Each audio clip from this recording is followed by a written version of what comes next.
Palavra da Verdade, a exposição bíblica com Hernandes Dias Lopes. Abra sua Bíblia comigo, Lucas 9, a partir do verso 28 até o versículo 45. E lido o texto, não feche a sua Bíblia. É muito importante que você acompanhe a exposição do texto bíblico. Está escrito, Lucas 9, 28. Cerca de 8 dias depois de proferidas estas palavras, tomando consigo a Pedro, João e Tiago, subiu ao monte com o propósito de orar. E aconteceu que, enquanto ele orava, a aparência do seu rosto se transfigurou e as suas vestes resplandeceram de brancura. Eis que 2 varões falavam com ele, Moisés e Elias, os quais apareceram em glória e falavam da sua partida que ele estava para cumprir em Jerusalém. Pedro e seus companheiros achavam-se primidos de sono, mas conservando-se acordados, viram a sua glória e os 2 varões que com ele estavam. Ao se retirarem estes de Jesus, disse-lhe Pedro: Mestre, bom estarmos aqui. Então façamos 3 tendas, uma será tua, outra de Moisés e outra de Elias, não sabendo, porém, o que dizia. Enquanto assim falava, veio uma nuvem e os envolveu, e encheram-se de medo ao entrarem na nuvem. E dela veio uma voz dizendo: Este é o meu filho, o meu eleito, a ele ouvi. Depois daquela voz, achou-se Jesus sozinho. Eles calaram-se, e naqueles dias a ninguém contaram coisa alguma do que tinham visto. No dia seguinte, ao descerem eles do monte, veio ao encontro de Jesus grande multidão.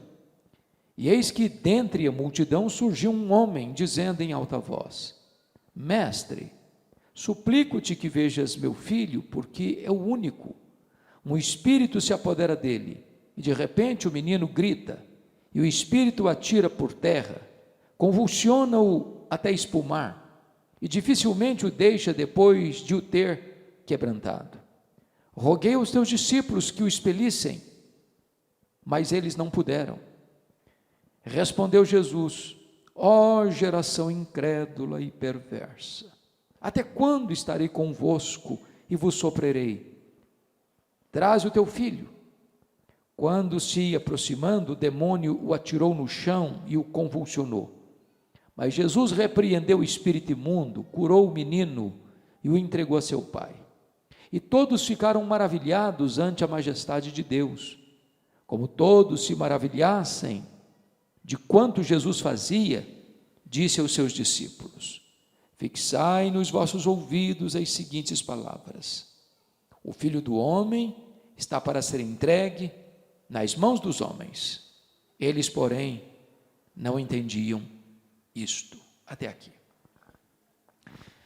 Chama a sua atenção para o fato de o texto bíblico, que está registrado também em Mateus 17 e em Marcos 9, retratar 3 realidades bem distintas aqui: a espiritualidade de Jesus, a espiritualidade de Pedro, Tiago e João, que sobem com Jesus para esse monte, e a espiritualidade dos demais discípulos que ficaram no sopé desse monte. Nós poderíamos definir a espiritualidade de Jesus como a espiritualidade da oração, da obediência e do poder. Poderíamos definir a espiritualidade de Pedro, Tiago e João como a espiritualidade do êxtase, sem entendimento. E poderíamos definir a espiritualidade dos que ficaram no sopé do monte à luz de Marcos 9, versículo 14 e 16, a espiritualidade da discussão sem poder, porque Marcos nos informa que os que ficaram no sopé do monte estavam discutindo com os escribas e não tinham poder para libertar o menino endemoniado. Notem comigo que esses 3 tipos de atitude retratam a própria igreja ainda hoje. Há pessoas como Pedro, Tiago e João, que veem Jesus orando, que sobem para o monte, que estão presenciando coisas milagrosas, pisando no terreno do sobrenatural, vendo coisas extraordinárias, mas agarradas no sono. E, quando abrem a boca, demonstram que não estão entendendo as coisas mais essenciais da fé cristã. Então eu vou querer primeiro examinar esse primeiro grupo, Pedro, Tiago e João, a espiritualidade do monte, do êxtase sem entendimento. Notem vocês que, ao subirem esse monte com Jesus, Jesus sobe com o propósito de orar. É só Lucas que nos informa que Jesus subiu esse monte para orar. E ele orou, de fato. E 4 milagres aconteceram naquele monte. Primeiro milagre, Jesus foi transfigurado na presença deles. O rosto de Jesus brilhava como o sol, as vestes de Jesus brilhavam como a luz. Segundo milagre que aconteceu ali, Moisés e Elias aparecem em glória, conversando com Jesus sobre a sua partida para Jerusalém. Terceiro milagre, uma nuvem luminosa os envolve, os envelopa. Quarto milagre, de dentro da nuvem surge uma voz divina, dizendo: este é o meu filho, o meu eleito, a ele ouvi. Notem então que Pedro, Tiago e João estão cercados por milagres, estão vendo coisas extraordinárias, estão pisando num terreno do sobrenatural. Mas esses homens, e não obstante estes fatos tão gloriosos, estão desprovidos de entendimento espiritual. Às vezes nós somos levados a pensar, tantas vezes até, que se nós virmos mais milagres, nós creremos mais. Isso não é verdade. A fé não vem pelo milagre, a fé vem pelo ouvir, e ouvir a palavra de Deus. É possível que alguém veja milagres, até experimente milagres, e até receba milagres, e ainda esteja desprovido do entendimento daquilo que é essencial para a fé cristã. Vejamos então, o que esses homens não estão entendendo? Pisando no terreno sobrenatural, mas sem entendimento. Primeira coisa que eles não discerniram, a centralidade da pessoa de Jesus. Quando Pedro diz assim: mestre, bom estarmos aqui, vamos fazer 3 tendas, uma será tua, outra de Moisés, outra de Elias. O texto diz que ele não sabia o que estava dizendo. Mas por que ele não sabia o que estava dizendo? Porque ele estava falando uma bobagem. Que bobagem?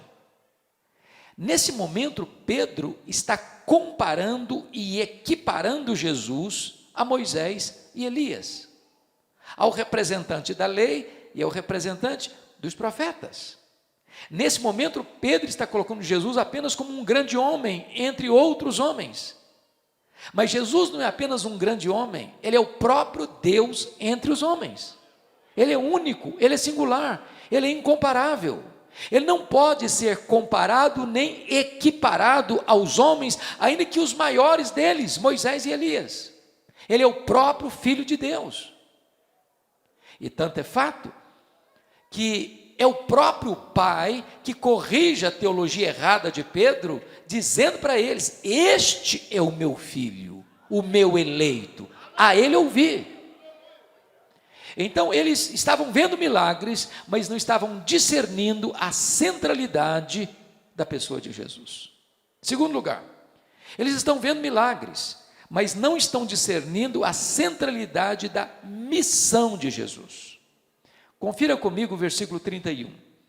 Está escrito que a pauta desta reunião de Moisés e Elias no monte com Jesus foi a sua partida para Jerusalém. A palavra partida aí no grego é a palavra êxodos, de onde vem a nossa palavra portuguesa êxodo. O que foi o êxodo? Foi o momento da libertação de Israel da escravidão do Egito. Foi o momento em que as algemas se romperam, que as cadeias se quebraram e o povo foi liberto. Pois bem, Moisés e Elias estão dizendo para Jesus que a sua ida para Jerusalém, a sua partida para Jerusalém, representava a sua ida para a cruz, a sua morte. e que a morte de Cristo na cruz seria o nosso êxodo. Foi na cruz que Jesus abriu a porta do nosso cativeiro, foi lá que Ele rompeu as nossas cadeias, foi lá que Ele verdadeiramente nos libertou e ficamos livres. Pois bem, agora notem comigo, quando Jesus desce desse monte, Ele cura o menino endemoniado, o devolve ao seu pai, e diz o texto que todos se maravilhavam disso, está escrito no versículo 43, todos ficaram maravilhados ante a majestade de Deus. Agora vejam vocês, que no verso 43, parte B, diz: como todos se maravilhassem do quanto Jesus fazia, disse aos seus discípulos: fixai nos vossos ouvidos as seguintes palavras, o Filho do Homem vai ser entregue nas mãos dos homens. O que está acontecendo aqui? Por que Jesus disse isso? Notem que Jesus não ficou impressionado com o fato de todos estarem maravilhados do quanto Ele fazia. Ao contrário, Jesus está vendo aqui um perigo para essa multidão. O mesmo perigo que ocorreu em Mateus, em João 6, quando Jesus multiplicou pães e peixes. O que a multidão quis fazer com Jesus? Fazer dele um rei, um Messias apenas para resolver os seus problemas do aqui e do agora, para curar suas doenças, para multiplicar pães e peixes, para atender as necessidades físicas e materiais e temporais deles. Queriam Jesus apenas para esse nível da realidade da vida. O que Jesus fez? Fugiu da multidão, não atendeu a expectativa da multidão. Novamente esta multidão e os discípulos embarcando nessa canoa furada, estão aqui querendo, encantados com o milagre de Jesus, querendo que Jesus se tornasse apenas um milagreiro entre eles, apenas um operador de milagres entre eles, apenas atendendo às suas necessidades imediatas entre eles. E é nessa conjuntura que Jesus não se dirige à multidão, Ele se dirige aos seus discípulos, dizendo o seguinte: fixai nos vossos ouvidos as seguintes palavras, o Filho do Homem vai ser entregue nas mãos dos homens. Sabe o que Jesus está querendo dizer com isso? Não pensem vocês que eu vou mudar minha agenda, não pensem vocês que eu vim ao mundo para ser apenas um operador de milagres, não pensem vocês que eu vim ao mundo apenas para resolver seus problemas imediatos. Eu vim ao mundo para ir para a cruz, e é para a cruz que eu estou indo, porque é lá na cruz que eu vou quebrar as algemas, que eu vou tornar vocês livres, é lá na cruz que vocês terão a libertação e o êxodo de vocês. Mas nota o verso 45, eles porém não entendiam isto. Vendo milagres, mas não sabendo quem é Jesus, vendo milagres, mas não sabendo o que Jesus veio fazer. Terceiro, eles estão vendo milagres, pisando no terreno do sobrenatural, êxtase sem entendimento, porque eles não entenderam a centralidade da missão deles. Quando Pedro diz assim: mestre, é bom estarmos aqui, vamos fazer o seguinte, vamos fazer 3 tendas. Vamos ficar no alto desse monte? Não vão descer não? Lá no vale tem muita gente sofrendo, tem muita gente sangrando, tem muita gente oprimida, tem muita gente doente, tem muita gente endemoniada. Aqui nesse monte o ar está rarefeito, aqui nesse monte tem glória, aqui nesse monte tem luz, aqui nesse monte tem coisas extraordinárias acontecendo. Não vão descer não, aqui que é bom, vão ficar aqui. Agora presta atenção nisso. A nossa espiritualidade não pode ser apenas espiritualidade do êxtase, do monte.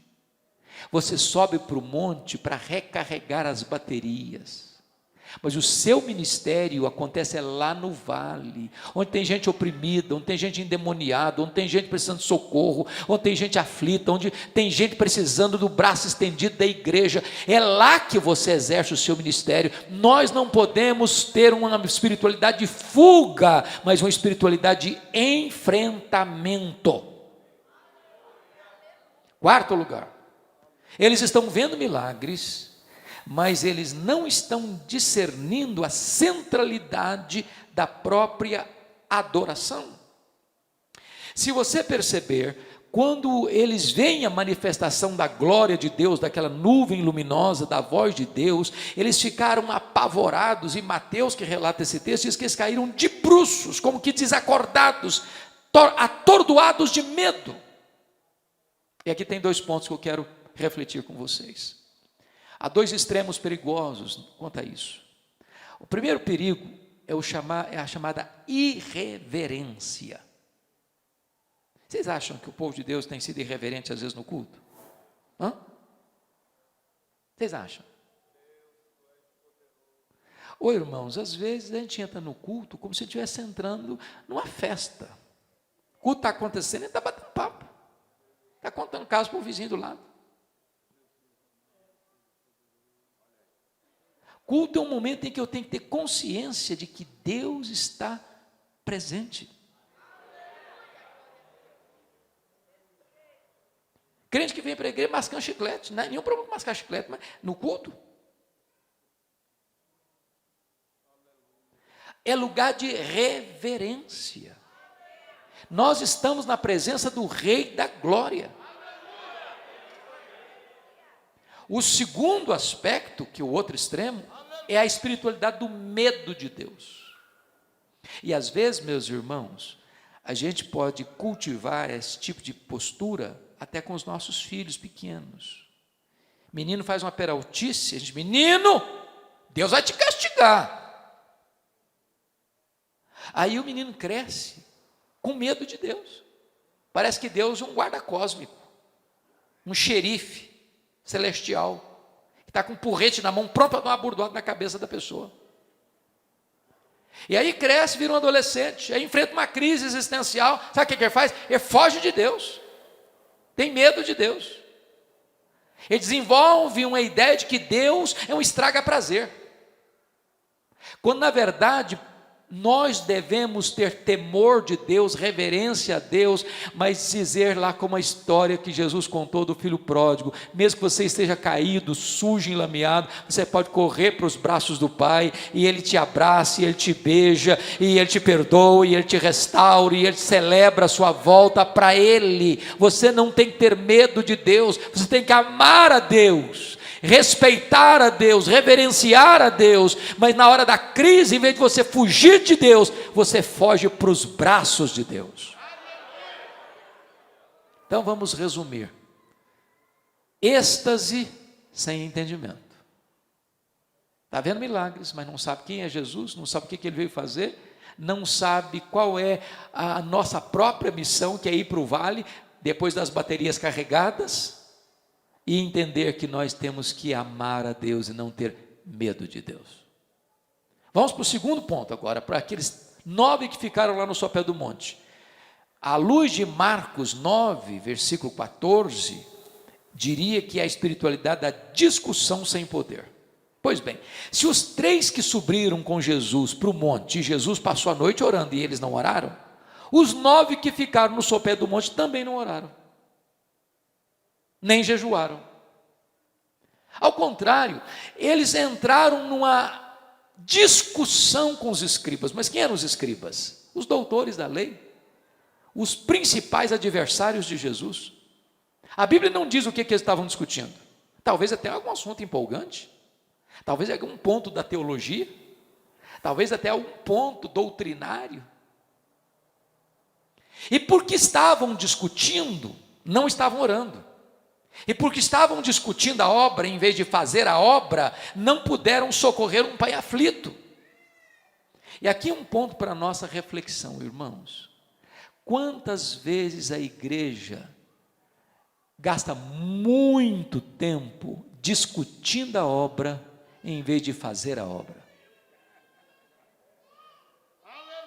Quantas vezes, meus irmãos, líderes religiosos Brasil afora, gastam tempo discutindo as suas posições teológicas, e às vezes até para encher o peito de soberba,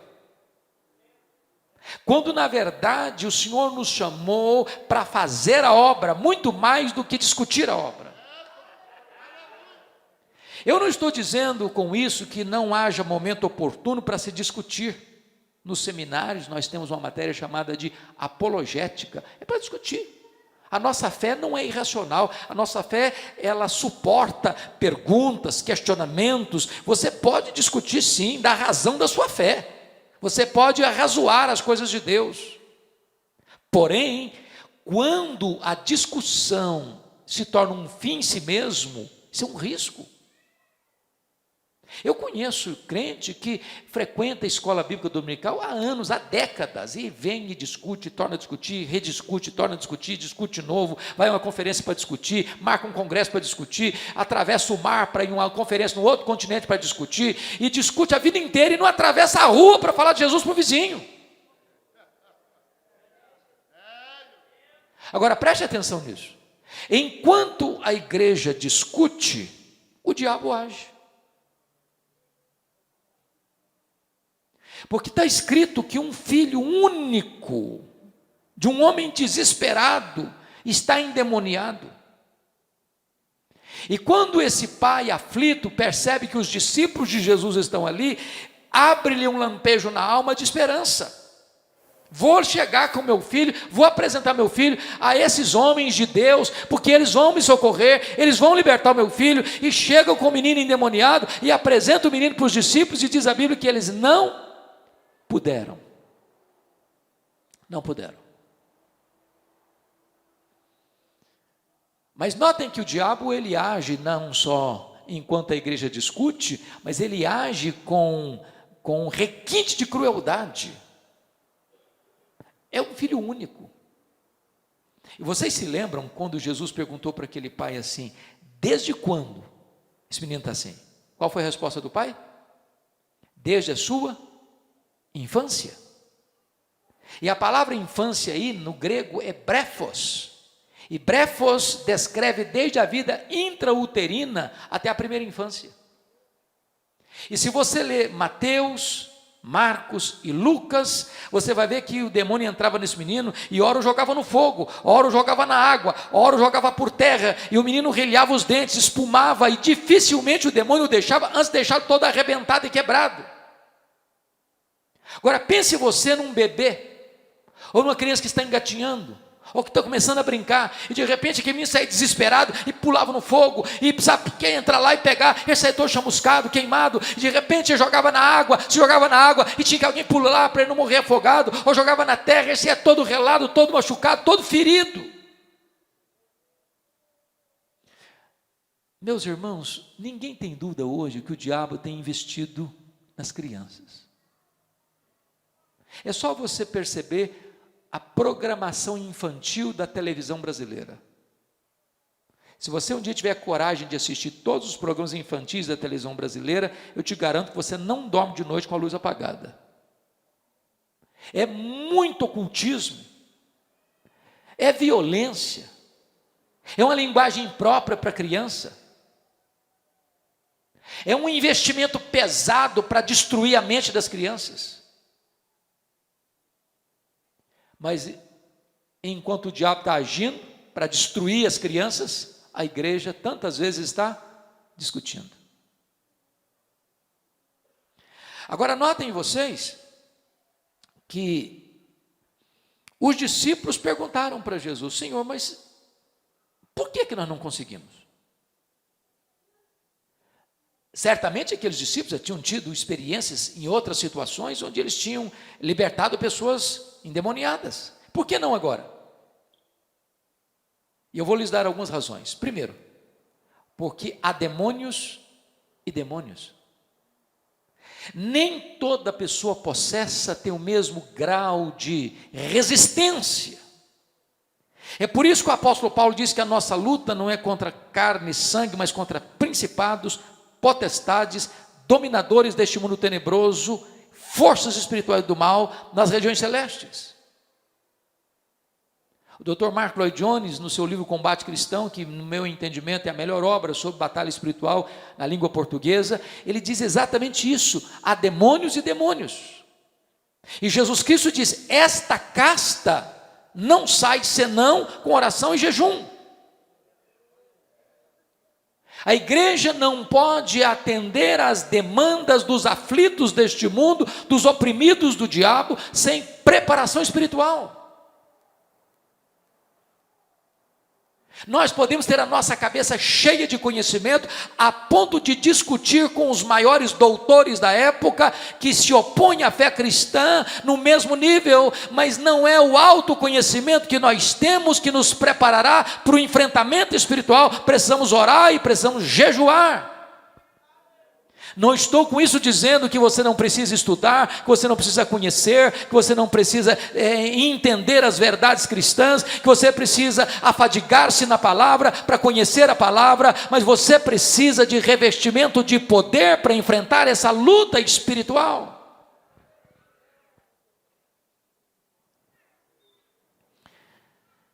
Notem vocês que quando esse pai chega para Jesus e diz o seguinte: eu apresentei o meu filho aos teus discípulos e eles não puderam.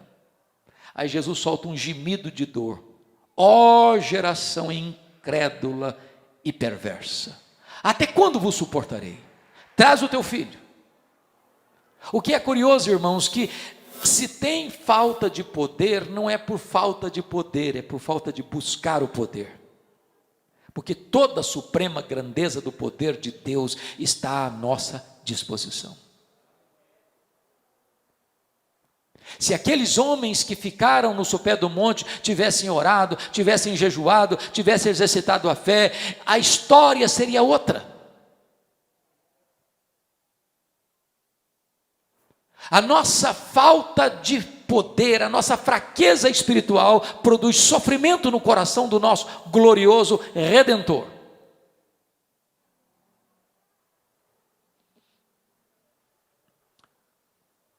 Mas agora eu gostaria que você olhasse comigo o exemplo de Jesus. A vida espiritual de Jesus pode ser caracterizada nesse texto por 3 atitudes. Primeiro, oração.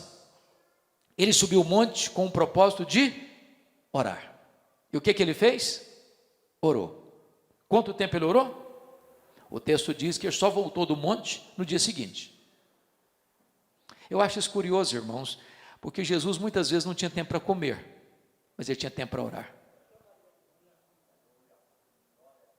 Quando a agenda dele estava lotada de mais de dias, saía de madrugada para orar. Eu li uma frase do Dr. John Piper essa semana, que eu achei muito curiosa. Tem crentes que dizem: não tem tempo para orar. As redes sociais hoje provam que os crentes têm tempo para orar. Porque em média, um brasileiro olha o seu telefone celular, em média, 150 vezes por dia.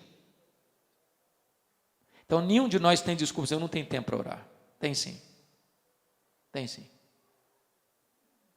Agora, por que Jesus orou? Diz o texto que o seu rosto se transfigurou, as suas vestes resplandeceram de brancura. A glória de Deus se manifesta onde tem oração. Pela oração você se deleita em Deus, e pela oração Deus se deleita em você. Este é o meu filho, este é o meu amado, este é o meu eleito.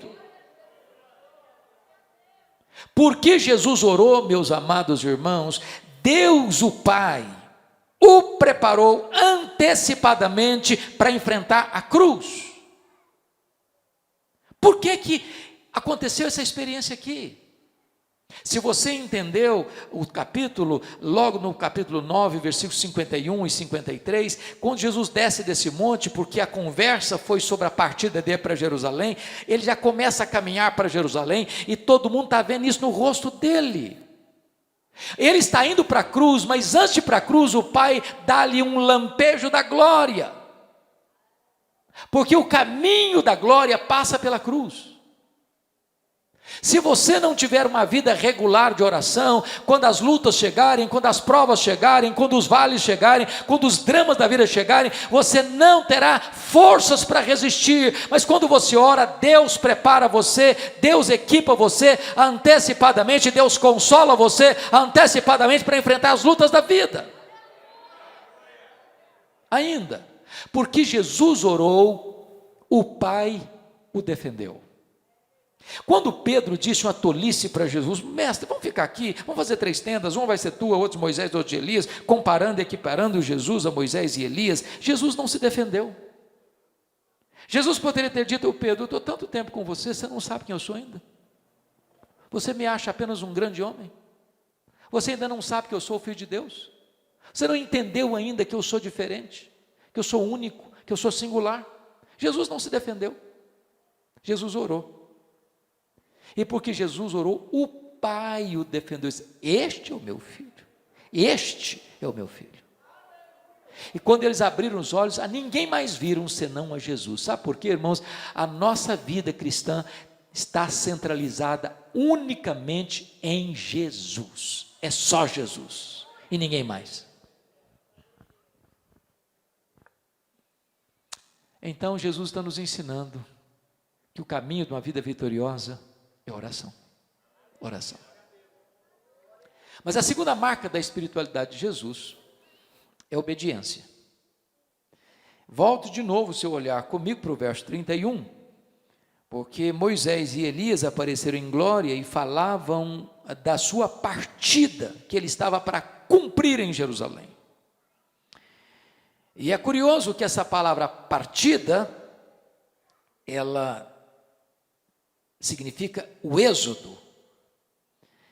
E isso está falando da partida não para uma viagem comum das muitas que Jesus fez a Jerusalém, mas da sua viagem definitiva, final, onde ele iria ser entregue nas mãos das autoridades, onde ele seria preso, onde ele seria acusado, onde ele seria condenado, onde ele seria pregado naquela cruz, onde ele seria crucificado, onde ele seria morto pelos nossos pecados. Agora, qual foi a postura de Jesus ao descer desse monte? Fugir dessa agenda? Tentar driblar essa agenda? Buscar uma outra alternativa para essa agenda? Ceder à pressão da multidão e aceitar o papel de um rei político, de um Messias milagreiro apenas? Então vejamos. Primeiramente, ele diz aí, confira comigo no verso 44, ele diz aos seus discípulos: fixai nos vossos ouvidos as seguintes palavras: o Filho do Homem está para ser entregue nas mãos dos homens. Aliás, já tinha dito isso logo depois, lá no capítulo anterior, quando lá em Cesareia de Filipe, ele perguntou para os discípulos assim: e vós, quem dizeis que eu sou? E Pedro respondeu: tu és o Cristo de Deus, tu és o Cristo, Filho do Deus vivo. E a partir dali Jesus começa a dizer para eles que era necessário que ele subisse para Jerusalém, fosse entregue nas mãos das autoridades e sofresse muitas coisas e fosse crucificado para ressuscitar ao terceiro dia. E Pedro chamou Jesus à parte para repreender Jesus. E Pedro está caindo na mesma esparrela, na mesma canoa furada, querendo agora que Jesus fosse de fato novamente um Messias político. E Jesus tem que dizer para eles de novo: fixai nos vossos ouvidos as seguintes palavras: o Filho do Homem vai ser entregue nas mãos dos homens. Eu desci desse monte para ir para a cruz, e não vou mudar minha agenda, é para a cruz que eu estou indo. Agora olha comigo o versículo 51. E aconteceu que, ao se completarem os dias em que devia ele ser assunto ao céu, manifestou no semblante a intrépida resolução de ir para Jerusalém. Eu acho isso maravilhoso, porque até no rosto de Jesus as pessoas podiam ler isso: ele está indo para Jerusalém, ele vai morrer mesmo, ele está indo para a morte, ele está caminhando para a cruz como um rei caminha para a sua coroação. Todo mundo pode ver isso no rosto dele. Ele está decidido, não há nenhum medo, nenhuma dúvida, nenhum temor, ele está indo para a cruz. Olha o versículo 53. Mas os samaritanos não o receberam, porque o aspecto dele era de quem decisivamente ia para Jerusalém. Mesmo que a obediência passasse pela cruz, Jesus estava absolutamente resoluto e determinado em obedecer o projeto de Deus, o Pai. Se você ler o relato do Getsêmani, por que Jesus chorou? Por que Jesus sangrou? Para fugir? Não, para fazer a vontade do Pai. E qual era a vontade do Pai? É que o seu filho morresse na cruz, em seu lugar, em meu lugar. Agradou ao Pai moê-lo. Sabe por quê? Porque foi lá na cruz que, da mesma maneira que para Israel histórico a libertação aconteceu no Êxodo, para nós, povo de Deus, a libertação aconteceu na cruz. Terceiro e último lugar, a espiritualidade de Jesus pode ser caracterizada por oração. Segundo, por obediência. Terceiro, por poder. Apresentei o meu filho aos teus discípulos, mas eles não puderam. Aí o pai traz o menino para Jesus, e Marcos 9 é que nos informa isso. Jesus disse para os demônios na vida de Quermina, aquela legião de demônios, casta de demônios, aquela casta de demônios: sai desse menino, e nunca mais tornes a ele. Você conhece o fato de que uma pessoa foi liberta, e depois a casa ficou vazia, e os demônios voltaram, e o segundo estágio dessa pessoa era pior que o primeiro? Mas a ordem de Jesus aqui é categórica: vai embora e não volta mais. E diz a Bíblia que o menino ficou o quê? Curado, liberto, e foi devolvido ao seu pai. Agora preste atenção numa coisa importantíssima, eu desafio vocês a lerem Lucas. Sempre que Jesus está orando, o resultado em seguida é demonstração de poder. Não tem poder sem oração. Não tem poder sem oração. E eu quero concluir só registrando para você, para mim, um dos textos mais importantes sobre esse assunto, que é Marcos 5, e você se lembra quando Jesus atravessa o mar da Galileia, enfrenta aquela tempestade, acalma a tempestade. Só que naquela noite, eles não desembarcaram do lado de Israel, mas desembarcaram do lado oriental do lago, gentílico, numa das cidades da chamada Decápolis, das 10 cidades gentílicas, e Gadara era uma delas, num despenhadeiro, onde tinha um cemitério, onde pessoas cultivavam porcos. E diz a Bíblia que dentro desse cemitério tem um homem nu, louco, furioso, ferindo-se com pedras, gritando de dia e de noite, endemoniado, foragido da justiça, nenhuma cadeia podia prendê-lo, foragido da família, nenhuma família podia controlá-lo, a sociedade tinha desistido dele, os vivos tinham desistido dele, ele vivia entre os mortos.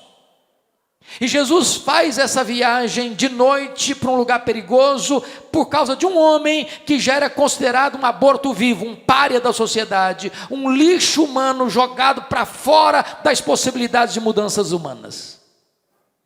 E diz a Bíblia que esse homem corre para o encontro de Jesus, e Jesus pergunta para ele: qual é o teu nome? E ele responde: Legião, porque somos muitos. Sabe o que é legião? É uma corporação de 6.000 soldados romanos, dentro de um único homem, 6.000 demônios. E esses demônios fazem para Jesus 3 pedidos: não nos atormentes nosso tempo, não nos mandes para fora do país, manda-nos para essa manada de porcos. Curiosamente, Jesus atendeu aos 3 pedidos dos demônios. E agora esse homem que agora estava curado, liberto, em são juízo, vestido, salvo, quando Jesus está saindo de Gadara, ele pede assim: deixa eu ir com vocês, deixa eu fazer parte do grupo de vocês, deixa eu ser um discípulo que caminha junto com vocês. E Jesus: não, você não vai fazer isso não.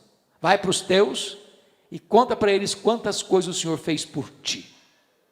É quase ininteligível para nós, por que Jesus atende os 3 pedidos dos demônios e não atende agora o pedido de um crente? Por quê?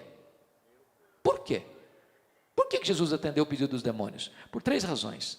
Primeiro, para mostrar para o mundo inteiro que os demônios não são uma lenda, não são um mito, mas são seres reais, demoníacos, assassinos, ladrões, que vêm para roubar, matar e destruir.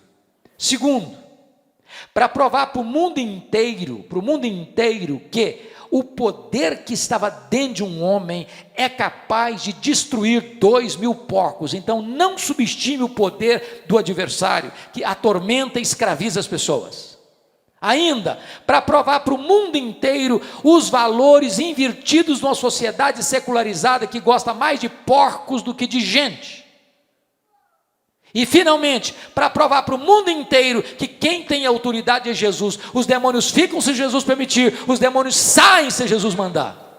Quem tem todo o poder nos céus e na terra, quem tem as chaves da morte e do inferno, é o Senhor Jesus Cristo. Desta forma, meus irmãos, o que Jesus está nos ensinando é que nós precisamos, se queremos ter uma vida vitoriosa, é aprender que temos que orar, temos que obedecer, porque é através da oração e da obediência que nós receberemos poder.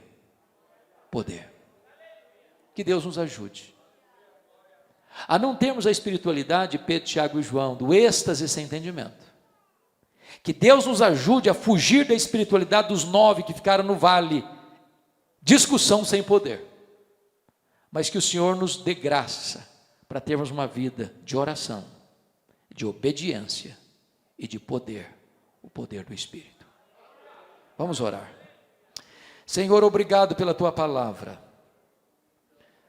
obrigado porque Jesus Cristo, Teu Filho, é o nosso exemplo.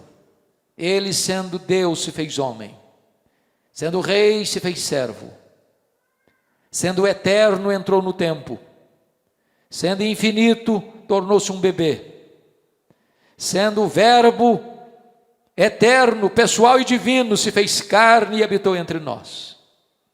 Ele morreu por nós, pelos nossos pecados. Ele ressuscitou segundo as Escrituras.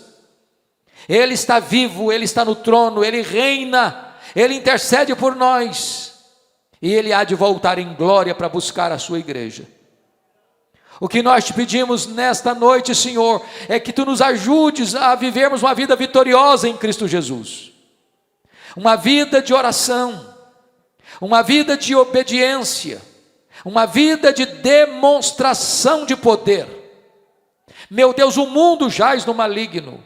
O mundo está gemendo no estertor da morte, o mundo está aflito, o mundo está desesperado, não há alegria, não há paz, não há quietude na alma. As pessoas procuram no álcool, as pessoas procuram na promiscuidade sexual, as pessoas procuram no dinheiro, as pessoas procuram no poder. Elas estão vazias, elas estão desesperadas, elas estão se matando, elas estão matando outras pessoas, e esta vida está em Jesus. É só Ele que satisfaz, é só Ele que preenche o vazio, é só Ele que dá significado à vida, é só Ele que perdoa pecados, é só Ele que dá vida eterna, é só nele que nós encontramos fonte de vida.